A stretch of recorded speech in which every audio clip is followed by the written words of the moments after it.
1 João capítulo 1, dos versículos 5 em diante. Abriram aí? Podemos ler? Vamos ler.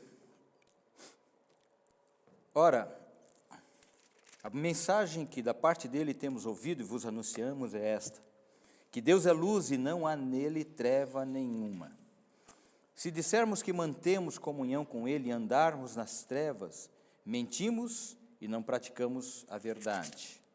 Se, porém, andarmos na luz como ele está na luz, mantemos comunhão uns com os outros, e o sangue de Jesus, seu Filho, nos purifica de todo pecado.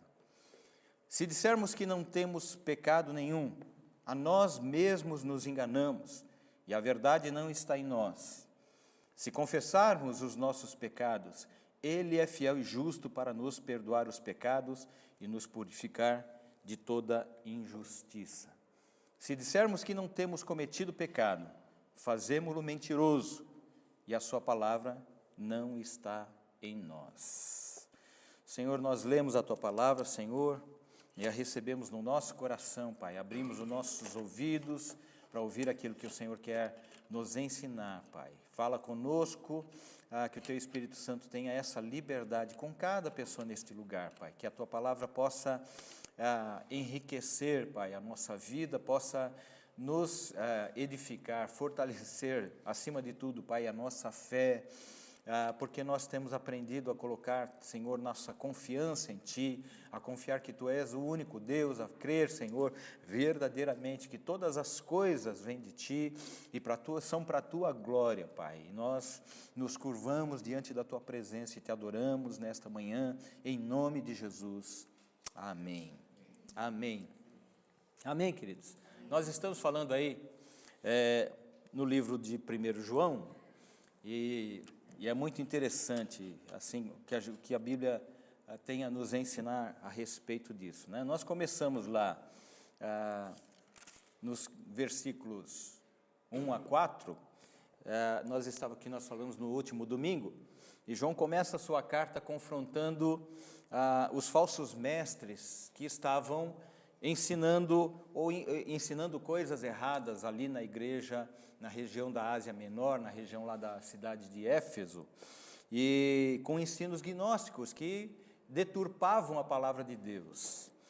E esses falsos mestres, eles estavam perturbando a igreja, ensinando um evangelho sem implicações éticas, sem implicações morais, e cometeram 3 grandes mentiras, que João trata neste texto aqui que nós acabamos de ler.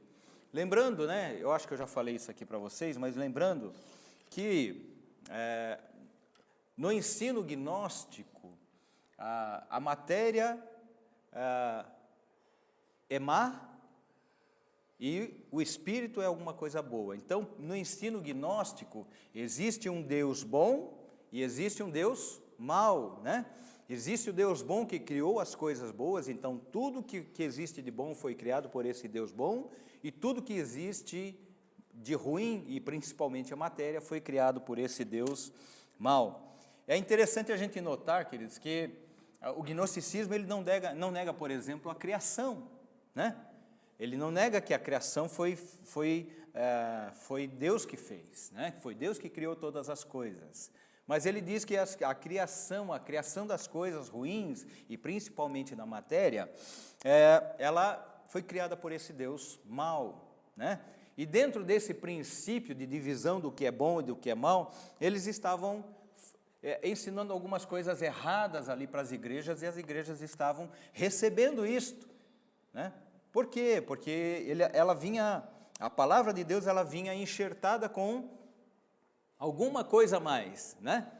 Que as pessoas até não conseguiam identificar que existia algum engano naquilo lá.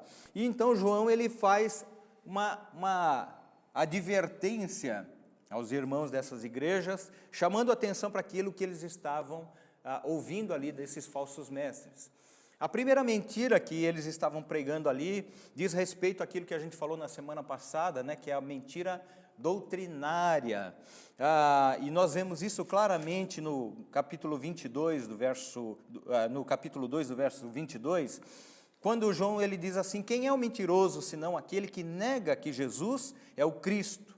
E ele diz, este é o anticristo, o que nega o Pai e o Filho. Então, um dos ensinos que os falsos mestres estavam espalhando ali nas igrejas da Ásia era a negação de que Jesus é o Cristo. A gente costuma falar, né, de Jesus Cristo como se Jesus Cristo fosse um único nome. Mas, na verdade, Cristo é um título, né? Título é um título que Jesus recebeu, e esse título só é atribuído a Jesus. E Cristo, Cristo significa ungido, o enviado, o Messias. Então, Jesus, o Cristo, Jesus, o enviado, Jesus, o Messias. Jesus é aquele que o Senhor, o Pai, enviou para trazer salvação. E os gnósticos estavam espalhando falsos ensinos de que o Jesus, homem, nada tinha a ver com o Cristo de Deus. Que o Jesus, homem, não tinha nenhum aspecto da divindade, que não tinha nenhuma relação com o Cristo de Deus. E aqui João quer nos mostrar que não há distinção entre o Jesus, homem, e o Cristo, que eles são a mesma pessoa.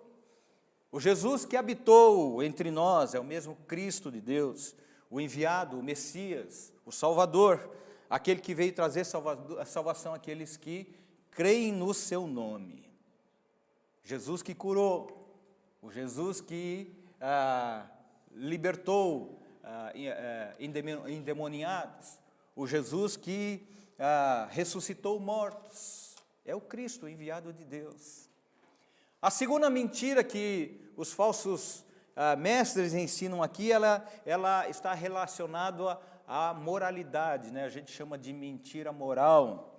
E lá está no verso 2, no capítulo 2, verso 4 de 1 João, que diz assim, aquele que diz, eu o conheço e não guarda os seus mandamentos, é mentiroso e não está nele a verdade. Então, uma das coisas que o gnosticismo ensinava, ou tentava fazer, né, é demonstrar que a vida prática não tem nada ou não tem qualquer influência sobre a vida espiritual das pessoas. Por que eles ensinavam isso? Porque eles diziam o seguinte, que qualquer coisa que você faça na carne, né, não afeta a sua vida espiritual com Deus. Você poderia pecar, você poderia fazer o que quisesse fazer, isto não ia influenciar a sua vida espiritual. Isto era um ensino que estava sendo disseminado ali, e João então quer nos mostrar que conhecer a Deus e amar a Deus não se faz de boca, mas de uma vida prática. A terceira mentira que existe aqui nos ensinos dos falsos mestres, a gente chama de mentira relacional. Porque João quer nos mostrar que a nossa comunhão com Deus se manifesta principalmente na nossa comunhão com os nossos irmãos. Lá no capítulo 4, versículo 20 de João, ele diz assim, capítulo 4, versículo 20, se alguém disser, amo a Deus, e odiar a seu irmão, é mentiroso, pois aquele que não ama seu irmão, a quem não vê, não pode amar a Deus, a quem não vê. Aquele que não ama seu irmão, a quem vê, não pode amar a Deus, a quem não vê.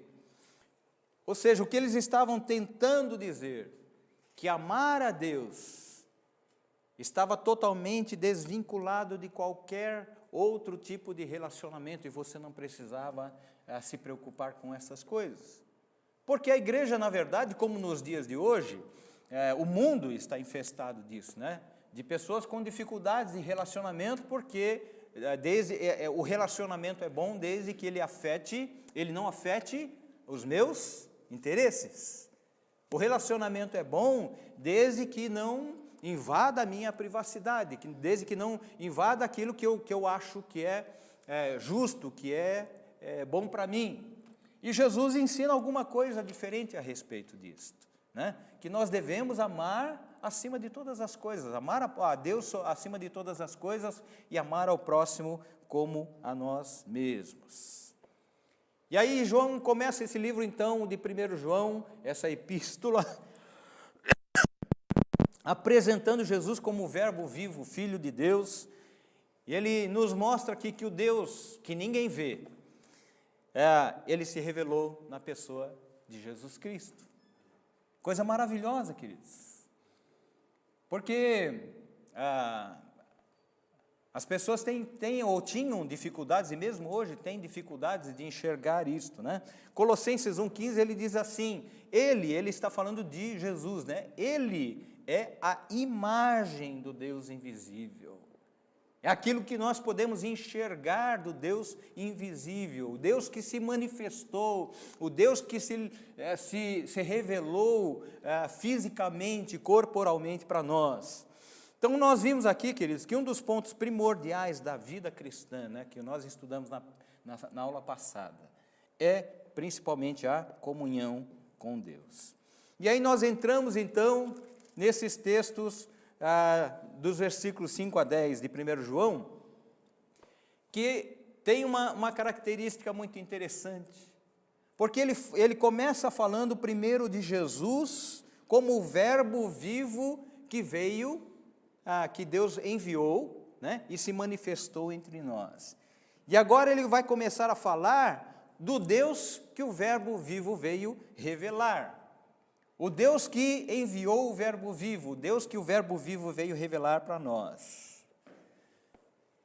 E João então nos mostra que a verdade sobre Deus tem implicações práticas na nossa vida cristã e não apenas teórica.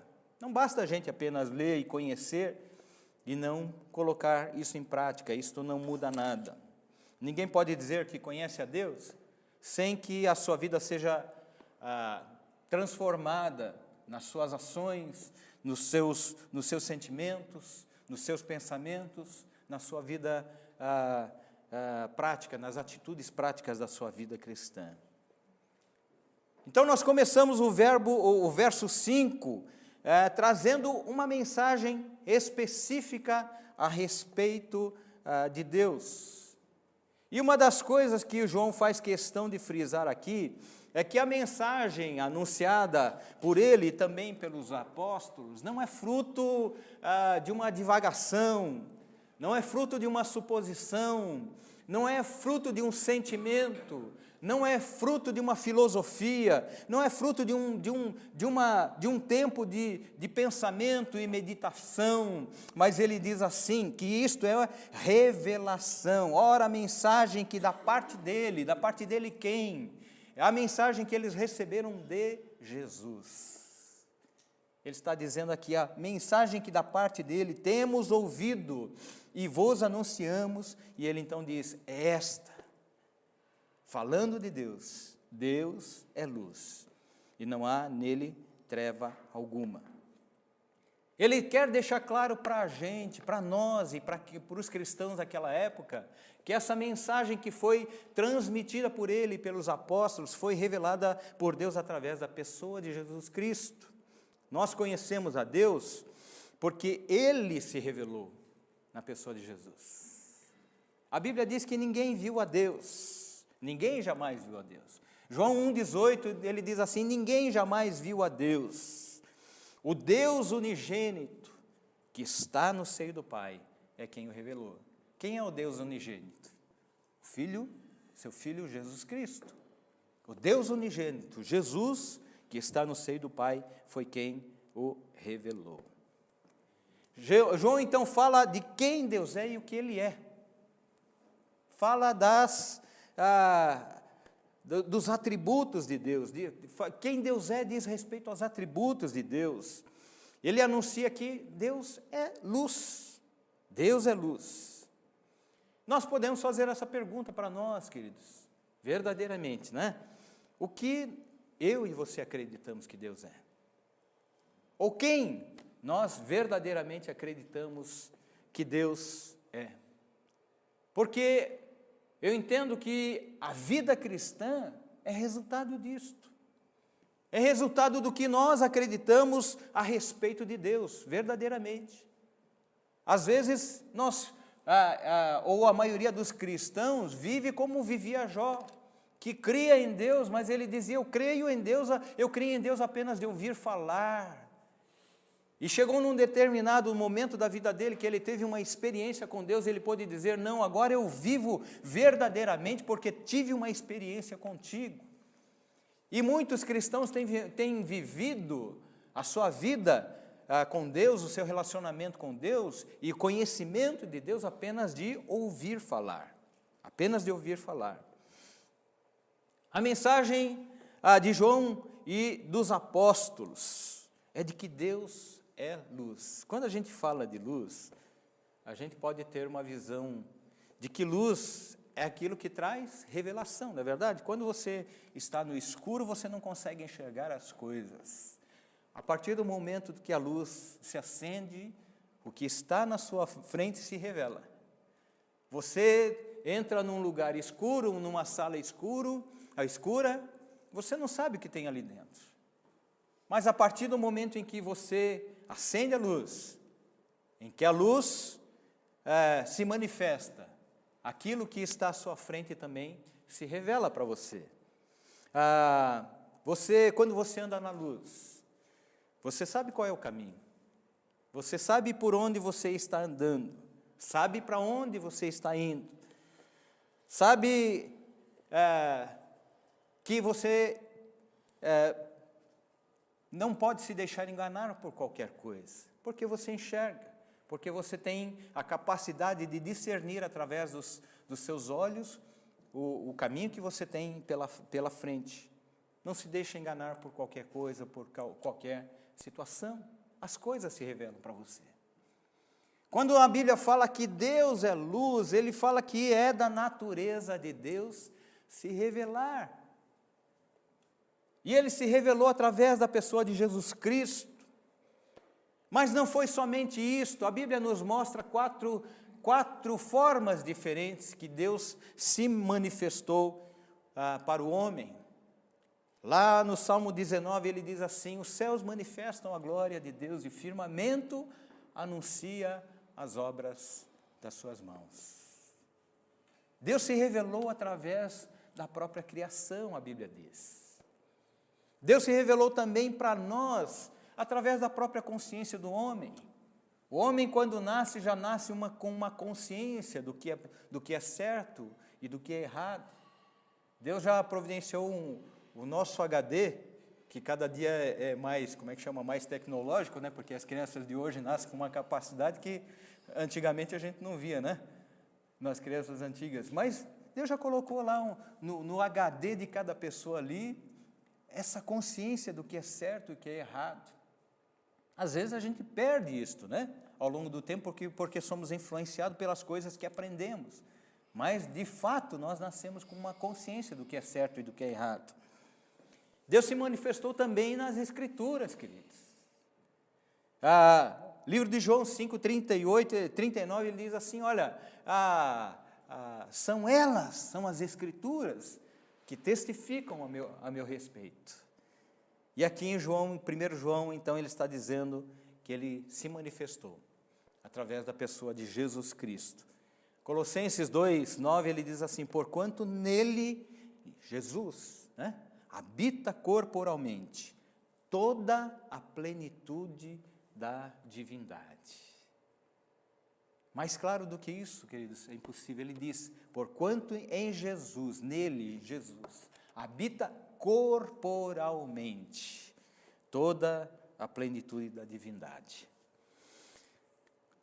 João, então, quer fazer claro aqui para nós, queridos, que Deus, ele é absoluto, que Deus é integral, que Deus é pleno, que ele é moralmente puro, e que ele é perfeito em todas as coisas, em tudo que ele faz.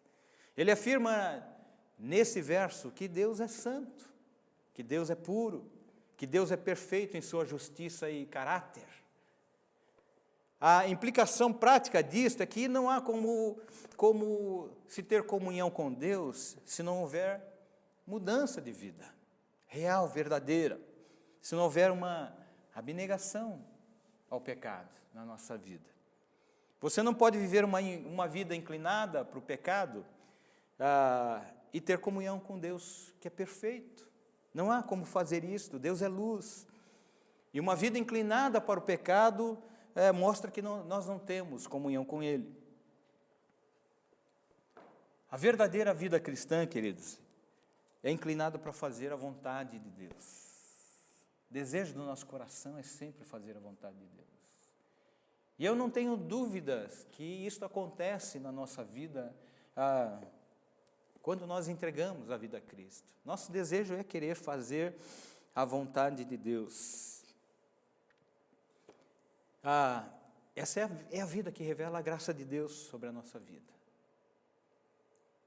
João, então, ele fala nesse versículo 5 do caráter de Deus, de quem Deus é e o que Deus é para a nossa vida. E aí ele então começa a tratar de outras coisas a partir do verso 6. E é interessante nós observarmos que em 3 desses versos, nos versos 6, no verso 8 e no verso 10, ele começa esses versículos com a frase, se dissermos. Se dissermos. Ele trata então aqui da natureza do homem. Trata daquilo que o homem naturalmente é. Porque ele quer nos mostrar que a vida com Deus tem implicações práticas na nossa vida, queridos. E requer necessariamente respostas àquilo que nós aprendemos. O que nós aprendemos aqui neste lugar, quando nós estudamos a palavra de Deus, nós precisamos dar uma resposta a isto. A resposta pode ser positiva ou pode ser negativa. Pode ser, não, isto não é para a minha vida, ou então nós podemos dizer, não, verdadeiramente isto é para mim. A palavra de Deus, eu quero viver isto, eu quero agradar a Deus.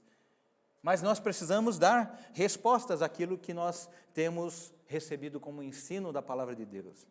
E à medida que nós vamos tendo comunhão, porque isso é um processo, né? À medida que nós vamos tendo comunhão com Ele.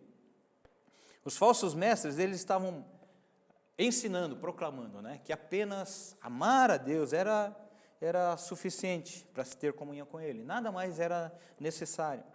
Eles estavam espalhando pelas igrejas falsos ensinos a respeito de Deus, a respeito de Jesus, a respeito do Cristo, a respeito do pecado, a respeito da salvação. E aqui nós vamos ver 3 pontos importantes que nós precisamos considerar na nossa vida cristã, que João ressalta.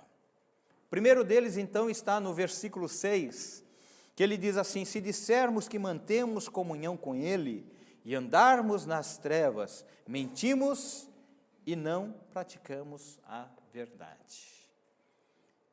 Andar nas trevas, nós podemos dizer então, queridos, que significa, contrariamente ao que nós dissemos a respeito da luz, não saber onde você está andando.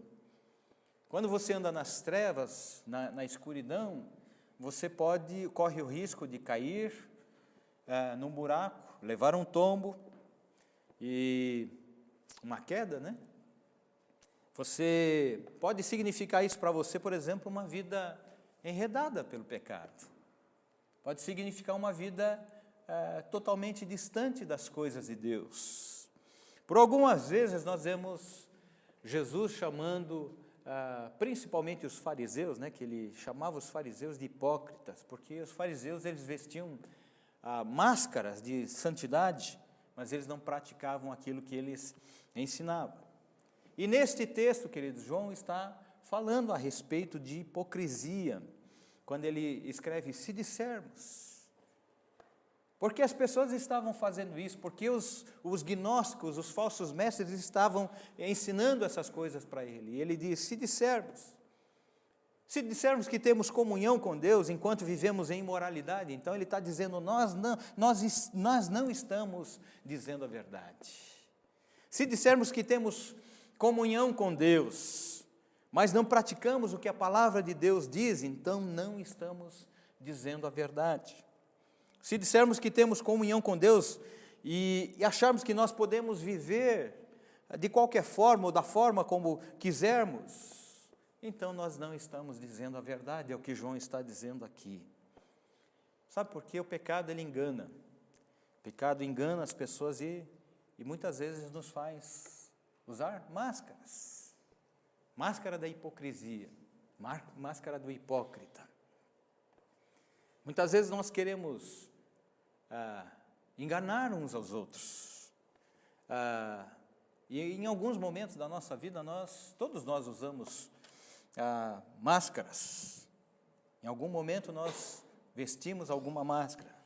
As pessoas procuram esconder os seus próprios erros, tentando não mostrar, ainda que seja numa determinada situação, em um determinado momento da sua vida, aquilo que são, porque o pecado nos conduz a isso.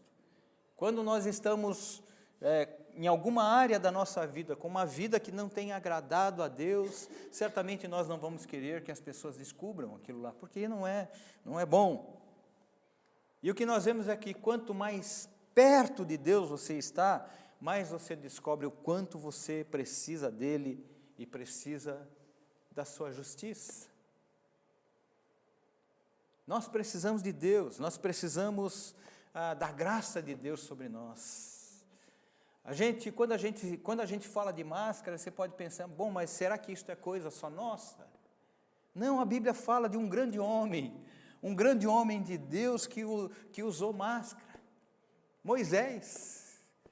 A Bíblia fala que quando Moisés subiu ao monte, ficou 40 dias lá em cima do monte, e quando ele desceu, a glória de Deus estava sobre ele de tal forma que as pessoas viam a glória de Deus, o resplendor da glória de Deus sobre ele. E para que as pessoas pudessem olhar para ele, a Bíblia diz que ele colocou um véu e as pessoas podiam enxergá-lo então, olhar para ele e enxergar Moisés e conversar com ele. A Bíblia diz que ele só tirava o véu quando ele ia para a tenda da congregação, quando ele ia falar com Deus. Ele então tirava o véu, mas quando saía dali ele colocava novamente o véu para que as pessoas pudessem ter contato com ele. E lá no livro de Coríntios nós descobrimos Paulo dizendo para ele, nós não devemos ser como Moisés. Porque em um determinado momento da sua vida, aquela glória foi se desvanecendo, foi apagando, foi sumindo do rosto dele. E Paulo diz, olha, nós não devemos ser como Moisés, que manteve o véu para que as pessoas não enxergassem que a glória já não estava mais sobre a vida dele. Interessante, né, queridos? E a gente pode ver esta situação na nossa própria vida, que em algumas áreas nós temos feito que nem Moisés. Vestimos um véu e não permitimos que as pessoas enxerguem como tem sido a nossa vida naquela área. Sabe o que a Bíblia nos fala, queridos? Que ser salvo não significa que nós não precisamos obedecer a palavra de Deus, como muitas pessoas pensam, para ter comunhão com Ele. Uma vez salvo, sempre salvo. Ser salvo não significa que nós não precisamos obedecer a palavra de Deus. Você pode declarar a sua fé em Cristo, você pode participar de uma igreja local, como nós fazemos aqui, e ainda assim não viver uma vida cristã verdadeira, inclinada para Deus. Isto também não é coisa só nossa, porque o próprio Paulo, ele diz lá em Romanos 7,15, ele diz assim, olha, porque nem mesmo compreendo o meu próprio modo de agir, pois não faço o que procuro, e sim o que eu detesto. Paulo estava dizendo, olha, claramente, olha, eu sou humano, sabe, eu quero agradar a Deus, mas em muitos momentos da minha vida, eu tenho usado uma máscara, porque eu faço aquilo que é da carne, que me impulsiona a isto, e eu preciso tomar cuidado com estas coisas. Ele continua dizendo, ora, se eu faço o que não quero, consinto com a lei que é boa, neste caso quem faz isso já não sou eu, mas o pecado que habita em mim. Então nós não precisamos ficar chateados com isso, queridos, porque isso não é coisa só nossa. Porque os cristãos daquela época também viviam da mesma maneira e tinham que lutar com isto, Tinham que lutar contra a carne, como Paulo dizia, eu preciso esmurrar a minha carne para fazer prevalecer o Espírito de Deus na minha vida. Esta é uma luta que todo cristão trava desde o momento em que ele aceita o Senhor como seu Salvador, que faz uma profissão de fé. Todos nós, indistintamente. Não há ninguém que não esteja sujeito a isto. Algumas perguntas que nós podemos e devemos fazer a nós mesmos. Será que nós estamos realmente debaixo do senhorio de Jesus? Será que Deus, por exemplo, é o Senhor do nosso casamento? Será que o Senhor é Deus dos nossos negócios?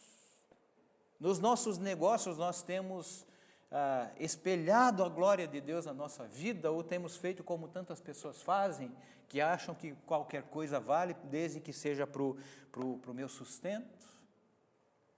Eu já contei aqui para vocês a história de alguém que a gente conheceu há algum tempo atrás.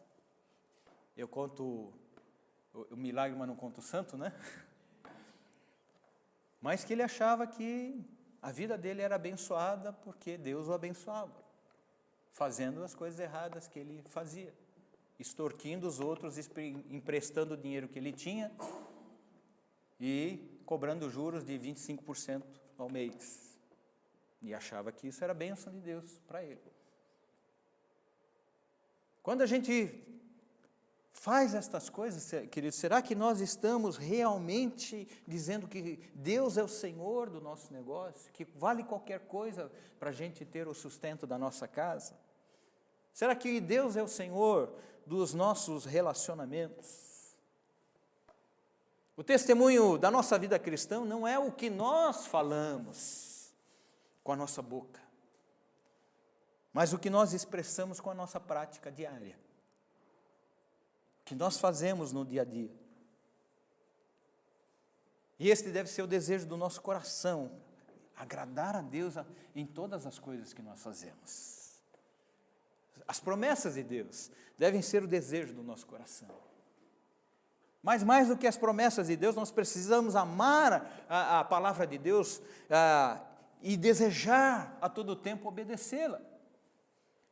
Nós precisamos querer ser como o Senhor Jesus, porque a Bíblia nos ensina isso. A Bíblia diz que nós devemos buscar a estatura do varão perfeito. Nós precisamos nos esforçar para renovar a nossa mente com a palavra de Deus, porque é ela que transforma o nosso coração, que transforma o nosso viver, que transforma a nossa maneira de ser. João não está falando aqui, queridos, de uma vida cristã perfeita, porque ele sabe que não existe uma vida cristã sem pecado, mas ele está falando aqui de uma vida de luta, exterior e interior, que nós travamos com a tentação, com o pecado que nos rodeia. E a Bíblia diz que essa luta pode sim ser vencida, desde que a gente esteja no centro da vontade de Deus. Ele não está falando apenas de crer no Evangelho. Isso é mensagem lá dos Evangelhos, né, que eu disse para vocês na semana passada. Quando João pregou, quando João escreveu esse Evangelho, ele escreveu o Evangelho para aqueles que precisavam crer em Jesus. Quando ele escreve as epístolas de João, ele está, na verdade, agora escrevendo para aqueles que já creram em Jesus e que agora precisam praticar aquilo que eles estavam aprendendo. Então, o que ele nos mostra aqui é que nós precisamos colocar em prática aquilo que nós temos crido, aquilo que nós temos aprendido. Isso é uma vida de dependência. Isso é uma vida de entrega total, dependência do amor de Deus, dependência da graça de Deus sobre nós, sobre a nossa vida constantemente. Nós vamos lá para o versículo 8, e o versículo 8 diz assim: se dissermos que não temos pecado nenhum, enganamo-nos a nós mesmos. Nós vimos que muitas vezes nós usamos máscaras uns com os outros. Mas João agora está falando aqui que muitas vezes nós usamos máscaras para nós mesmos. Porque nós queremos muitas vezes mostrar para nós mesmos, ou criamos uma verdade que acreditamos com toda certeza, e não permitimos que o Espírito Santo trabalhe em nossa vida. A verdade não está em nós, é o que ele está dizendo, significa que o Espírito Santo não está em nós, que não temos o Senhor agindo na nossa vida. Quando nós não reconhecemos os nossos erros, nós não reconhecemos os nossos pecados, nós não temos a oportunidade de experimentar a graça de Deus. A gente olha lá no livro de Apocalipse, nós lemos as cartas que João escreveu às igrejas, e ele escreve à igreja de Laodiceia, dizendo, eles diziam assim, olha vocês dizem, nós estamos ricos, nós estamos abastados, não precisamos de nada, não precisamos de coisa alguma, nós estamos acima da média, se preocupe com outros, porque nós damos conta de nós mesmos.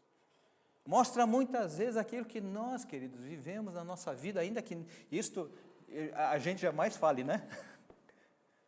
A gente não fala com a nossa boca que a gente está vivendo assim, mas muitas vezes a gente expressa com as nossas atitudes que nós temos vivido dessa forma, enganando-nos a nós mesmos. João diz assim, olha, o Senhor falando para eles, porque era uma mensagem de Jesus para aquelas igrejas, né? Eles não conseguem enxergar que eles estão pobres, se dizem ricos, mas estão pobres, estão cegos, estão nus. Essa igreja, a igreja de Laodiceia, que enganava-se a si mesma, achando que estava tudo bem, quando não estava tudo bem, queridos. E muitas vezes nós temos nos enganado que as coisas estão bem, quando elas não estão bem. Quando precisam de um saculejo do Senhor na nossa vida, quando precisam de uma ação, quando precisa de alguma coisa que a gente faça para ter a direção de Deus sobre nós. No verso 10, então, ele diz assim, se dissermos que não temos pecado, fazemo-lo mentiroso, e a sua palavra não está em nós. Eu acho que isso é o pior das coisas, né? Primeiro a gente tenta enganar os outros. Depois a gente tenta enganar a nós mesmos. Depois nós queremos enganar a Deus, fazendo Deus mentiroso. Fazendo Deus mentiroso. Se eu não reconheço a mim mesmo como pecador, então eu estou fazendo Deus mentiroso. Porque se eu não me reconheço a mim mesmo como pecador, que sentido teria Jesus ter morrido na cruz?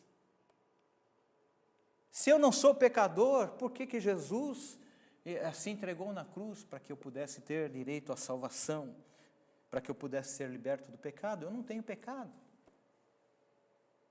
Então o que João está dizendo aqui é que nós fazemos Deus mentiroso quando nós agimos dessa maneira.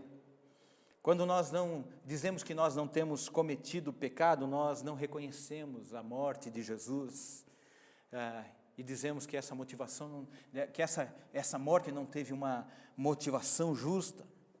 Se eu não peco, então não havia razão de Jesus morrer na cruz.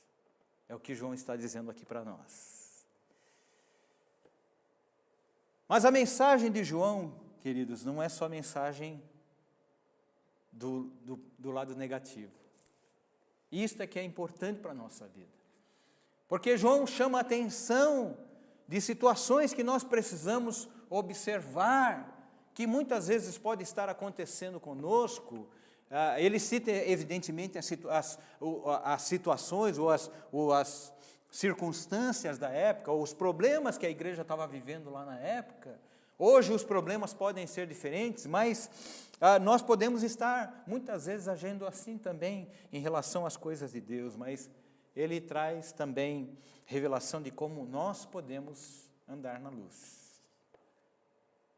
Que é para que a gente faça uma correção, né, de tudo aquilo que nós ouvimos aqui a respeito do que ele chamou a atenção da igreja da Ásia Menor.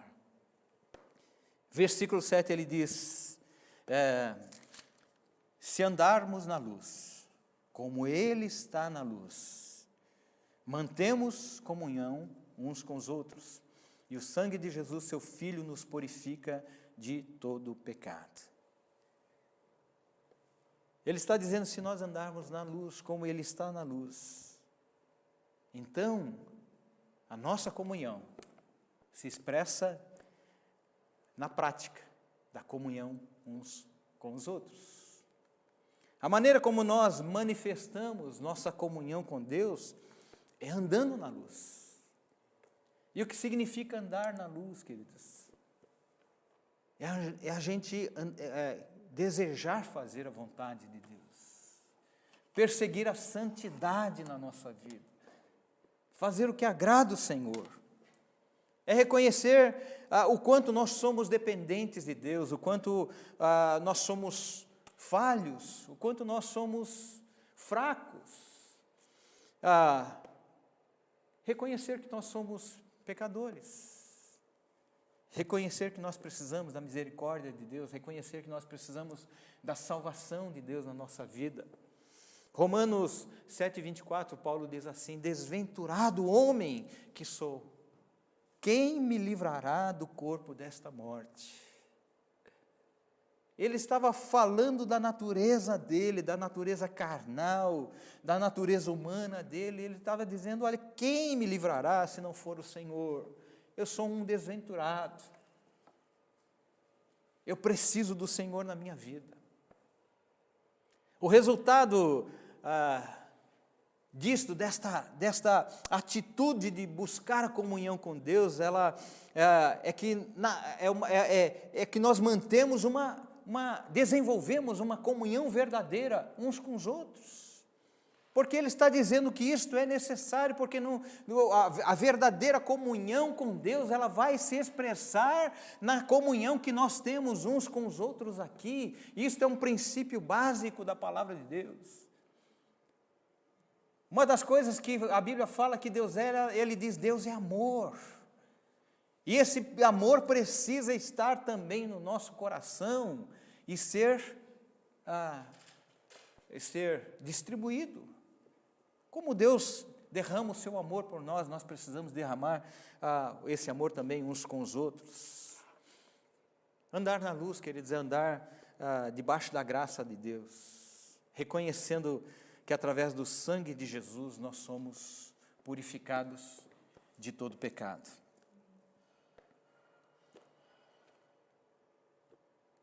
No verso 8, ele então diz assim, se confessarmos os nossos pecados, não é no verso 8 não, no verso 9, se confessarmos os nossos pecados, ele é fiel e justo para nos perdoar os pecados e nos purificar de toda injustiça. Eu estou lendo aqui, de vez em quando eu confundo as letras e os números aqui, que estou lendo sem óculos, né? Se confessarmos os nossos pecados, ele é fiel e justo para nos perdoar os pecados e nos purificar de toda injustiça. Se você pensar direito sobre isso aqui, querido, você vai ver que tem alguma coisa que não se encaixa nessa frase, né? Se confessarmos os nossos pecados, se reconhecermos os nossos pecados. Eu, como advogado, fico pensando no seguinte, o camarada, quando faz alguma coisa, e chega lá diante do juiz, e diz, olha, realmente eu fiz isso, realmente eu roubei, realmente eu matei, realmente eu estuprei. A justiça, ela pode até reconhecer aquela atitude de reconhecimento como alguma coisa boa. E vai dizer para ele, olha, bom, já que você reconheceu o seu erro, se você não reconhecesse, fosse condenado, você ia pagar 10 anos de cadeia. Mas já que você reconheceu, nós vamos bonificar você por este ato com 2 anos. Mas você vai para a cadeia. Isso é o que a justiça diz. O grande segredo que João nos revela nesse texto, queridos, é que se nós reconhecermos o nosso pecado e o confessarmos, nós estamos concordando com Deus que somos pecadores.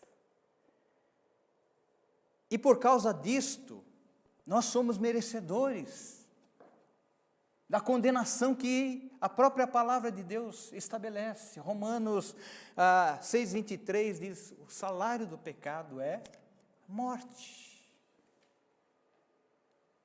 Nós estamos concordando com Deus que somos merecedores dessa condenação. Mas João está nos dizendo o seguinte, que se nós confessarmos os nossos pecados, reconhecendo que nós somos pecadores, Deus, Ele é fiel, Deus é justo, porque o seu Filho Jesus, Senhor da nossa vida, pagou esse preço de condenação, e justificou a mim e a você, e Deus está dizendo, olha, Ele morreu no seu lugar, você merecia ser condenado à morte, mas Jesus pagou o preço no seu lugar.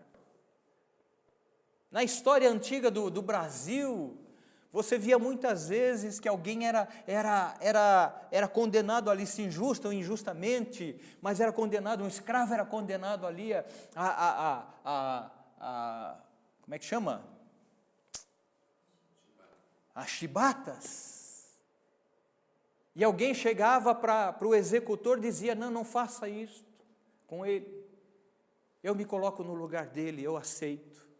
E muitas vezes essa pessoa recebia as chibatadas no lugar do outro, e o outro, que era merecedor daquilo, ficava isento porque alguém tomou o seu lugar para sofrer as dores. Deus está dizendo, olha, como você reconhece que o sacrifício de Jesus na cruz foi por causa dos teus pecados, já não há razão de você pagar com morte a sua própria vida, porque o Senhor já fez isto. Amém, queridos? É esta mensagem que João traz aqui para nós. Essa mensagem que João traz aqui para mim, para você, dizendo, olha, se nós confessarmos os nossos pecados, Deus é fiel e justo para nos purificar, para nos livrar de toda injustiça, porque o Senhor pagou esse preço por nós. Amém, queridos? A nossa vida cristã, então, queridos, precisa ser mais do que teoria. A nossa vida cristã precisa ser mais do que apenas falar que eu sou cristão. A nossa vida cristã precisa de compromisso com a palavra de Deus. A nossa vida cristã precisa de prática verdadeira, obedecendo aquilo que a palavra diz. Amar a Deus sobre todas as coisas. Eu tenho amado a Deus acima de todas as coisas. Quantas vezes eu tenho deixado Deus de lado, porque, Senhor, eu preciso desse tempo para mim. Não. Quantas vezes nós temos deixado o Senhor de lado, porque o nosso tempo para Deus ele é um tempinho só, desde que Ele não afete a minha vida. Quando a Bíblia diz que nós devemos buscar em primeiro lugar as coisas de Deus e o seu reino e a sua justiça, e todas as outras coisas vão ser acrescentadas na minha vida. Como é que eu tenho vivido a minha vida com Deus? Como é que eu tenho me comprometido com Deus verdadeiramente? É isso que João está falando aqui para nós, queridos. Amém? Vamos ficar de pé.